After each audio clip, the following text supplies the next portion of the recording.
In this video, how to get Airtable Base ID. I will show you step by step how to find the Airtable Base ID.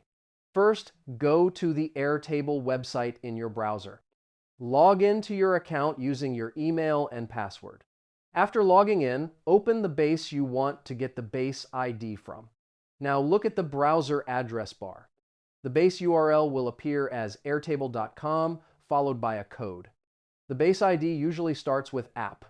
This code appears right after airtable.com in the URL. For example, you may see something like airtable.com/app. Copy the code that starts with app. This code is the base ID for your Airtable base. Another way to find the base ID is through the API documentation. Inside the base, look for the Help option. Click on API documentation.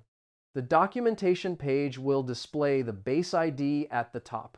You can copy the base ID directly from that page. The base ID is used when connecting Airtable with integrations or APIs. Keep this code saved to use in integrations.